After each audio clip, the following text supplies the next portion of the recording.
Nikola Tesla. Et si tout était écrit dans sa matrice d'énergie? Bonjour à tous, je suis Amandine, guidant Matrice d'énergie.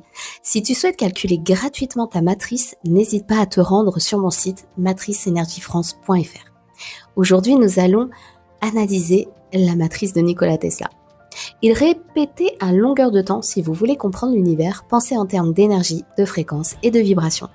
C'est pas une phrase poétique, c'était une vérité qui était déjà inscrite dans sa matrice et on va voir ça tout de suite. Nikola Tesla est né le 10 juillet 1856 dans un petit village actuel de la Croatie.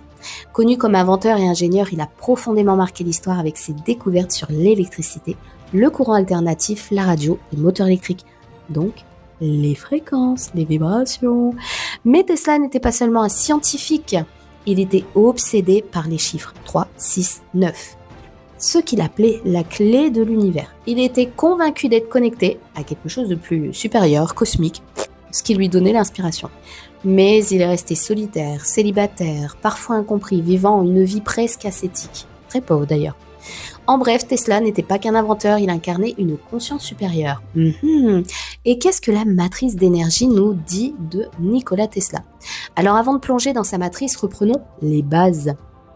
La matrice d'énergie, c'est une méthode de lecture énergétique basée sur la date de naissance.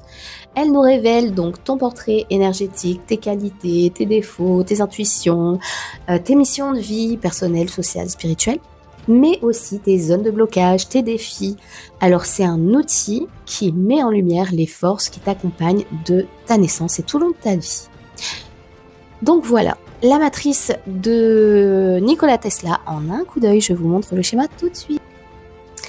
Donc voici sa matrice calculée. Donc on peut voir là juste au-dessus de ma tête, hop, sa zone de portrait qui est énergie 10. Ensuite, si on va plus loin, on peut voir sa mission personnelle 20, mission sociale 4, spirituelle 6 et planétaire 10.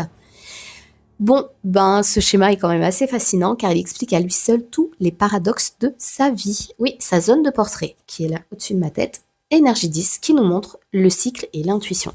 Et ouais, chez Tesla, elle est marquée donc, par l'énergie 10 qui, en positif, nous montre une intuition puissante, capable de lire les signes invisibles, une capacité à capter les cycles de la vie, à voir au-delà du présent, et surtout la chance et le succès qui est attiré car lui-même sait relâcher le contrôle. Et ça, c'est très difficile.